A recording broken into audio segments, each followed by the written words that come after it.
The ambulance lights still haunt me, flashing red against the black sky that night, like warnings I should have heeded long ago. I can still hear the echo of the siren, the way it screamed down our quiet street, splitting apart the stillness as if the world itself had finally lost patience with us. My mother was lying inside, pale and trembling, her lips whispering prayers to a God she hadn't spoken to in years. Everyone thought she had collapsed from a heart attack, and maybe that would have been easier for people to believe. But I knew better. I knew it was the shock I had caused, the truth I had unearthed and thrown like a grenade into the fragile walls of our family. I was 34 years old that night, and for most of my life I had been the quiet one in the family, the daughter who kept her head down, who worked hard, who never made trouble. At least that's the version of me people saw. Inside, I had been carrying a weight for decades. A burden stitched together from secrets, betrayals, and the cruel games of the people who were supposed to love me the most. Growing up, my mother always reminded me that appearances mattered more than anything. She would brush my hair too tight, paint a smile on my face, and tell me to hold my chin high, even when I wanted to cry. "The world doesn't need to see your weakness, girl," she would whisper, as if weakness was some disease that could kill us. I listened to her, of course. I worshipped her. I thought she was protecting me. But now, looking back, I see how every word she spoke carved me into someone I barely recognized.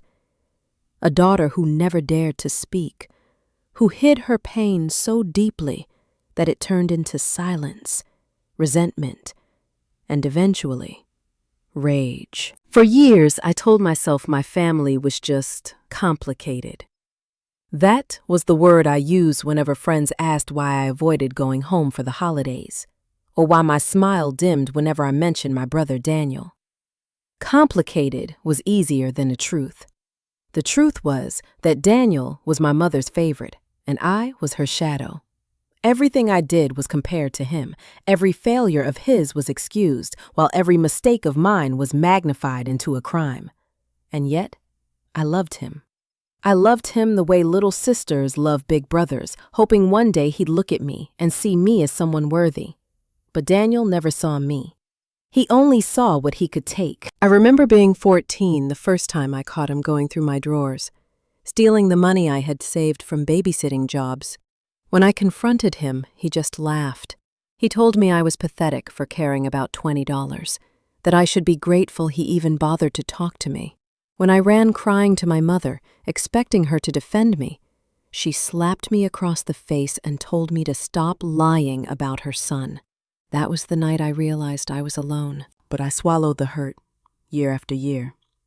I buried it deep, convincing myself that if I stayed silent, if I didn't stir the waters, maybe one day my mother would see me differently. Maybe she would finally love me the way she loved him.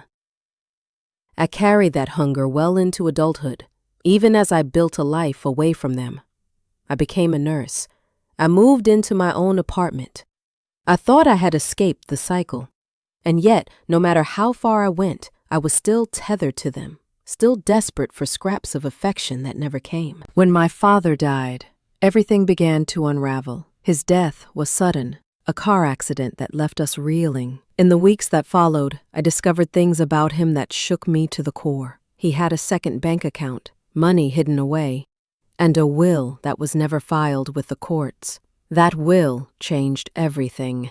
It left the house, the savings, and the family land not just to my mother, but also to me. My name was there, written clearly, as if he had wanted to make sure I wouldn't be forgotten. For the first time in my life, I felt like someone had chosen me. But when I brought the will to my mother, she tore it into pieces right in front of me. She told me it was a fake, that I was trying to destroy the family, that I had no right to take anything from them. Daniel stood behind her, his arms crossed, smirking like he'd already won. My knees buckled, but my rage held me upright. I knew then that the truth had been buried for years, and I was the only one willing to dig it up. For months, I tried to reason with them. I tried to show them the bank records, the lawyer's notes, anything that could prove I wasn't lying. But every attempt was met with more cruelty. My mother would call me ungrateful, unworthy, a disgrace. Daniel would threaten me, sometimes with words, sometimes just with the cold smile that told me I'd never be safe in his presence. The walls of that house, the same walls I had once painted with my father, became prison bars closing in around me. The breaking point came the night of my mother's birthday. I hadn't planned it, I hadn't rehearsed it, but something in me snapped when she stood in front of a room full of relatives, raised her glass, and toasted to her one true child, Daniel, who has always been the rock of this family. She didn't even glance at me. It was as if I didn't exist. And maybe I didn't, at least not to her. I remember the taste of bile rising in my throat as I stood up. My hands shook, but my voice didn't. I told them everything. I told the entire room about the will, about the money my father had hidden, about the lies my mother had told to erase me from our story. I pulled out copies of the documents, waved them like weapons, and for once, I made them listen. The silence was deafening. Faces turned pale, aunts and uncles whispered, and my mother, my proud, untouchable mother, collapsed in front of everyone. People screamed. Someone called 911. Daniel lunged at me, his hand raised as if he'd finally do what he'd always wanted. But the room held him back. I stood frozen, my chest heaving, as paramedics rushed in and lifted her onto a stretcher. Her eyes found mine just before they closed, and in them, I saw not fear, not pain, but something I couldn't name. Betrayal? Hatred? Or maybe it was just the reflection of the betrayal she had lived in for so long. The ambulance took her away, and I followed behind in my car, my hands gripping the steering wheel so tightly they left marks on my skin. The whole drive I told myself she would survive. She was too stubborn, too proud to let go. But I also knew that if she survived, nothing would ever be the same. I had torn open the wound she had spent her life covering, and now the blood was everywhere for everyone to see. At the hospital, I sat in the waiting room under the harsh fluorescent lights, surrounded by the whispers of relatives who avoided my gaze. Daniel sat across from me, his fists clenched, his jaw tight, his hatred so thick it suffocated the air between us. For hours, we waited, and in those hours, I replayed every moment of my life with her. The time she brushed my hair too hard, the night she ignored my tears, the years she told me I was less. And yet, despite it all, I still wanted her to wake up. I still wanted her to look at me and, just once, call me her daughter. When the doctor finally emerged, his face gave nothing away. "She's stable for now," he said, and the room exhaled in unison. But then he added, "It wasn't her heart." It was the shock. The sudden stress overwhelmed her system. His eyes flicked to me as he said it, as if he knew, as if he could see the guilt that was already crushing me. I wanted to scream that it wasn't my fault, that I had only told the truth, that she had built this house of lies long before I ever exposed it. But the words stuck in my throat, because deep down I knew the truth. I had set the match to the fire, and now everything was burning. That night, as I sat in the hospital chair with my back aching and my stomach in knots, I felt a strange emptiness. Not relief, not grief, just emptiness. Like the kind of silence after a storm when all the trees are broken but the air is finally still. I thought about leaving, about walking out those sliding doors and never coming back, but my legs wouldn't move. Something inside me needed to see her again, even if it was only to prove that she was still here, still tethering me to a past I wanted so desperately to cut loose from. Daniel paced the hallway like a guard dog, his anger burning holes into the floor. Every time his eyes caught mine, I felt the weight of his hatred. "This is your fault," he hissed under his breath when no one was listening. "She wouldn't be in there if it wasn't for you." I didn't answer him. I couldn't, because some part of me feared he was right. But another part, the part that had spent decades swallowing my own pain, screamed silently inside. No, this is her fault. Her lies, her favoritism, her refusal to see me as more than nothing. Hours later, when they finally let us see her, I stood frozen at the doorway. She looked so small in that bed, wires running into her veins, the beeping of machines keeping time with her breaths. This was the woman who had loomed so large in my life, the woman whose shadow I had never escaped, and now she was just human, frail, mortal. And for the first time, I wondered if maybe she had always been more fragile than I realized, hiding behind cruelty because she didn't know how else to survive. "Go ahead," the nurse said gently, nudging me inside. Daniel followed close behind, planting himself at her bedside like a knight sworn to protect her from me. My mother's eyes fluttered open. They landed on him first, then on me, and in that gaze I felt something tear open inside me. She didn't reach for me. She didn't call my name. She just whispered, hoarse and cracked, "Daniel." I thought I would cry, but no tears came. My body was past crying. Instead, I leaned forward, my voice trembling but sharp. "Mom, we need to talk about Dad's will." "Daniel," but my mother raised her hand, silencing him. Her eyes, glassy and tired, shifted back to me. For the first time, she didn't look angry. She looked scared. "I tore it up for a reason," she said weakly. Her words sliced through me.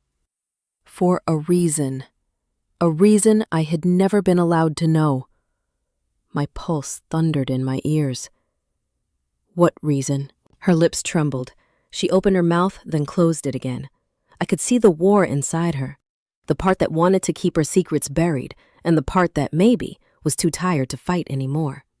Finally, in the whisper so faint I had to lean in to hear, she said, "Because if people knew, it would destroy this family." I staggered back, my knees buckling against the chair behind me. Destroy the family? What could be so terrible, so damning, that she would rather erase me than let the truth come out? Daniel's face turned pale. He knew. I saw it in the way his jaw clenched, the way his eyes darted away from mine. He knew. "What aren't you telling me?" I demanded, my voice rising, cracking under the weight of years. "What secret is worth making me feel invisible my whole life?" "Tell me," but she wouldn't. Her lips pressed shut, her eyes closing as if she could shut me out, as if silence was safer than truth. The machines beeped steadily, mocking me with their calm while my heart pounded like a war drum. I left the room shaking, Daniel's voice echoing after me. "If you don't drop this, you'll regret it." Those words followed me home, into my dreams, into every waking moment. I couldn't let it go. Not anymore. Something had cracked open in me the night of her collapse, and I couldn't sew it back together with silence. I needed answers. I needed to know why my father's last wish had been destroyed, why my mother's love had always been withheld, why Daniel carried himself like he owned the world while I was treated like a stranger in my own family. So I started digging. I went through old boxes, through letters my father had kept locked in his desk, through photo albums where faces smiled but never told the whole story. And then I found it. A single envelope, yellowed with time, buried under stacks of meaningless receipts. My father's handwriting scrawled across the front, for Emma. That was my name, for me. My hand shook as I opened it. Inside was a letter, dated years before his death. "My dearest Emma," it began. "If you're reading this, it means I've failed to protect you from the truth, and for that I'm sorry. But you deserve to know. You were always mine, my daughter, my heart. But Daniel is not your full brother. He is not even mine." The room spun. My breath caught. The words blurred but burned themselves into my brain. "Not his, not mine." I read on, desperate, horrified. "Your mother had an affair before you were born. Daniel was the result. I chose to raise him as my own because I loved her, and I thought I could forgive. But forgiveness turned to poison. She favored him, perhaps out of guilt, perhaps out of love for the man who fathered him, and in that poison, you were neglected. I tried, Emma. I tried to be your shield, but I failed you. That's why I made sure to leave you part of my estate. It was the only way I could make things right. Never doubt that you were loved, by me, if not by her. I dropped the letter, my chest heaving, my hands clawing at the air as if I could hold myself together. Daniel wasn't my full brother. He was the child of another man, my mother's secret, my father's wound, my burden all these years. No wonder she had torn up the will. No wonder Daniel smirked like he owned everything. He wasn't just her favorite. He was her weapon, her shield, her shame. Rage boiled in me, so hot I thought it might burn my skin. All those years I begged for her love. All those years I hated myself for being less than him, and all along, the truth was that I was the only one who was truly my father's child. I confronted Daniel the next day. He was in the driveway, leaning against his car, as if waiting for me. When I held up the letter, his smirk faltered, just for a second, but that second was all I needed. You knew, I spat. You've always known, he shrugged, his voice dripping with contempt. So what if I did? Doesn't change the fact that she loves me, not you. Doesn't change that I'll inherit everything. You're not even his son, I snapped, the words tasting like justice and venom all at once. That struck him. His fist tightened at his side, his eyes narrowing.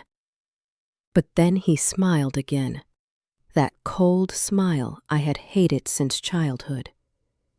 Blood doesn't matter. What matters is loyalty. And she'll never be loyal to you. I wanted to hit him. I wanted to scream. But instead I turned and walked away, clutching the letter like a lifeline. For the first time, I felt stronger than him. Not because I had power, but because I had truth. But the truth wasn't finished with me. Days later, when I returned to the hospital, I found my mother sitting up, her color returning, her fire not yet gone. She looked at me with weary eyes, and for a fleeting moment, I thought she might finally speak the truth herself. Instead, she said, "If you tell anyone, you'll ruin us all." Something inside me broke then, something deeper than before, because she still didn't see me, not as her daughter, not as a person who deserved honesty, but as a threat. And in that moment, I knew I couldn't keep her secret anymore. The betrayal had already ruined us. The day I decided to expose the truth, the air felt heavy, as though the world itself was holding its breath. I had carried the letter in my purse like a burning coal, scorching me every time I touched it, every time I thought about it. My father's words lived inside me now, echoing, insisting that silence was just another form of betrayal. But fear haunted me too. What if speaking out made me the villain again? What if no one believed me? What if I lost whatever fragile piece of family I had left? Still, I couldn't keep it inside anymore. I thought about all the nights I lay awake as a child, wishing someone would protect me, wishing someone would tell me I mattered. My father had tried. His letter was proof of that. And if I buried it, then I was no better than my mother, erasing me all over again. So I chose the day of the family gathering. It wasn't a holiday. Just one of those Sunday dinners where my mother insisted everyone come together, as though forced meals could glue broken pieces back into a whole. She sat at the head of the table, pale but upright, recovering strength faster than anyone had expected. Daniel hovered near her, filling her glass, carving the roast, playing a role of the perfect son. I walked in with the letter folded neatly in my hand. My heart hammered against my ribs. Every step felt like walking into battle. No armor. Just truth. "Before we eat," I said, my voice shaking but loud enough to silence the chatter, "I have something to share." All eyes turned to me, some curious, some annoyed. My mother's narrowed, her lips pressing thin. "Emma, not now," she warned, her tone cold steel. I ignored her. I laid the letter on the table. "This is from Dad. A letter he wrote to me years ago. It explains everything." The silence deepened.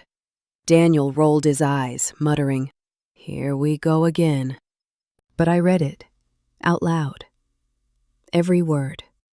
My father's confession, his love for me, the truth about Daniel's parentage. The words hung in the air like smoke, thick and choking. When I finished, the room erupted. Aunts gasped, uncles muttered, cousins whispered fiercely to one another. My mother's face turned the color of ash. And Daniel slammed his fist on the table so hard the glasses rattled. "Lies!" he shouted. "You forged that. You're desperate, pathetic. You'll do anything to steal what's mine." But the tremor in his voice betrayed him. They saw it. Everyone saw it. One of my uncles, always the blunt one, leaned forward. "Is it true?" he asked my mother directly. Her silence was an answer in itself. She stared at me with eyes so sharp I thought they might cut me in half. Then she looked away. The room turned on her. Questions flew, accusations, disbelief. For the first time in my life, the fortress she had built began to crumble, and I was the one holding the wrecking ball. I should have felt vindicated. But instead, a strange hollowness filled me, because this wasn't victory. This was devastation. The family was splintering, the air thick with betrayal, and I was at the center of it. After the dinner collapsed into chaos, after relatives stormed out, after Daniel swore he would make me pay, I sat alone in my car in the driveway, gripping the steering wheel like it could anchor me to the earth. My hands shook. My breath came in shallow gasps, and all I could think was, what have I done? But it was too late. The truth was out, and there was no taking it back. The days that followed were a blur of fallout. Calls from relatives demanding answers, some condemning me, others whispering their support. Daniel stopped speaking to me entirely, though his silence felt more dangerous than his words.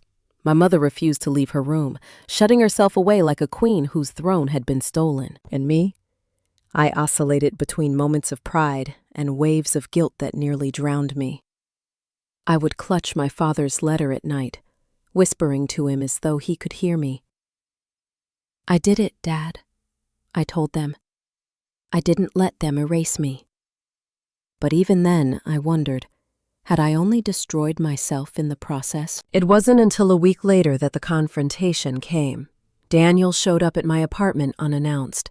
He pounded on the door until the neighbors peeked out, then barged in as soon as I opened it. His eyes were wild, his face flushed with rage. "You've ruined everything!" he spat, pacing like a caged animal. "Do you know what you've done to her?"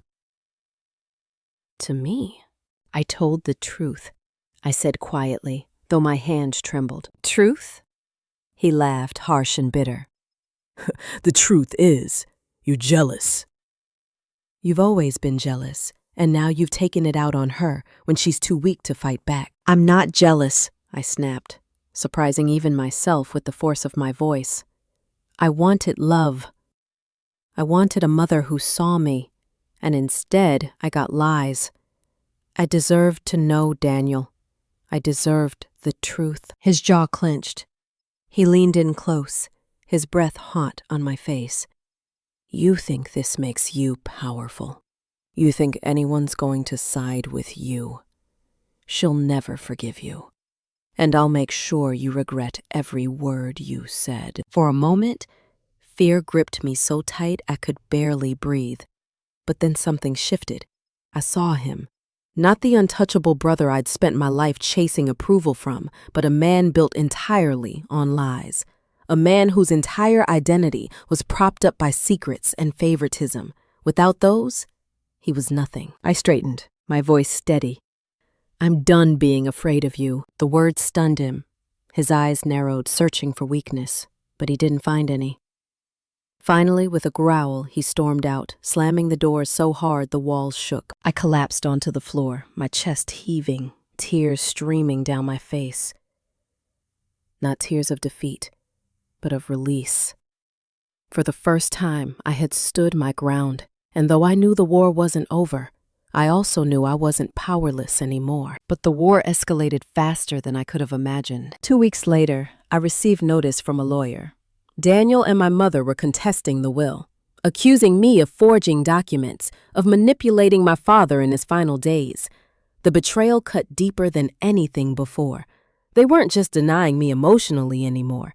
They were trying to erase me legally, financially, completely. The court battle that followed was a nightmare. Every hearing felt like a battlefield. My mother sat on one side, frail but venomous, Daniel beside her like a loyal soldier. I sat on the other, clutching my father's letter like a shield.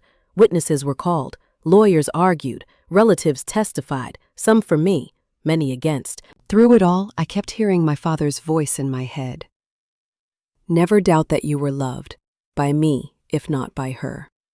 Those words were my anchor, my reason to keep fighting. The day of the verdict, my body felt like stone. The judge read the papers slowly, his voice echoing through the silent courtroom. He declared that my father's will, though contested, was valid, that I was entitled to what he had left me, that I could not be erased. The breath I had been holding for years finally escaped me. Relief crashed over me, but so did sorrow. Because victory didn't bring me the family I had wanted, it only confirmed what I already knew. That love from them had never been mine to begin with. My mother wouldn't look at me as she left the courtroom. Daniel shot me one last glare, his face twisted with hatred. And then they were gone, swallowed by the crowd. I stood there, the papers in my hand, feeling both triumphant and hollow. I had won the battle, but the cost was everything I had ever tried to save. That night, I sat alone in my apartment, the city lights flickering through my window, the papers spread out on the table in front of me. I thought about my father, about how much he must have suffered, loving a woman who betrayed him, raising a son who wasn't his, watching his daughter grow up invisible. His last act had been to give me a piece of what I had been denied, and I had honored that act. I had fought for it, but it hadn't healed the wound. The wound was deeper than money, deeper than inheritance. It was carved into my soul, a scar that no verdict could erase. Still, for the first time, I felt something like peace. Because I wasn't silent anymore. Because I had chosen myself. In the weeks after the court's decision, I kept expecting to feel lighter, as though winning had cut the weight from my chest. But the truth was, victory was quieter than I had imagined. There was no applause, no reunion, no mother's embrace finally offered. Instead, there was just me, standing alone in the ruins of a family that had already been crumbling for years. Neighbors whispered when they saw me. Some relatives stopped calling entirely. Others reached out in hushed tones, offering sympathy, but always with a trace of pity, as though I was both victor and orphan now. And in a way, I was. My mother never spoke to me again. She returned home after the hospital, but she shut me out entirely, as though I had died and been erased from her life. I heard through distant relatives that she refused to hang pictures of me, that she referred to me as the girl instead of my name. And Daniel, he vanished into his anger. Rumor swirled of debts, of fights, of him spiraling out of control. But I didn't chase those rumors anymore. For the first time, I wasn't chasing him at all. Still, grief came in waves. It wasn't just grief for what I had lost, but grief for what I had never had to begin with. A mother's love, a brother's protection, a family that saw me as whole. Late at night, I would hold my father's letter against my chest and let the tears come, mourning not just him, but the dream of belonging that had slipped through my fingers. But slowly, something else began to grow in that emptiness. Something like freedom. I started walking through my days differently. I stopped lowering my voice when I had an opinion. I stopped apologizing for existing. At work, I began to stand taller, my patients seeing me not as someone small and quiet, but as someone steady, someone unshakable. Friends noticed too. One of them told me, "You look lighter, like you finally set something down." And in a way I had, because for years I had carried the burden of silence. of secrets not mine to keep, of lies that had strangled me into invisibility. Now the secrets were no longer mine to hold. They were out in the open, and though the cost had been devastating, it had also been cleansing. There was one moment, a month after the trial, that stays with me. I drove to the family house, not to confront them, not to argue, but simply to see it one last time. The garden my father had tended was overgrown, weeds climbing where roses used to bloom. The paint on the porch was peeling, the shutters sagging. It looked less like a home and more like a memory, decaying and fragile. I stood there, my hand on the gate, and for the first time I didn't feel like it belonged to me or to them. It was just a house, walls and wood and windows. What I carried from it wasn't the inheritance or the ownership. What I carried were the scars, the lessons, and the stubborn strength of surviving it. I whispered into the wind, hoping my father could hear. I'm okay now, I promise. And for the first time, I almost believed it. Life moved on. It always does, even when you think you're stuck forever in the past. Seasons changed, work filled my days, and slowly, new relationships grew in the spaces where old ones had withered. I leaned on friends who had become more like family than blood ever was. I began therapy, pouring out decades of pain I had hidden.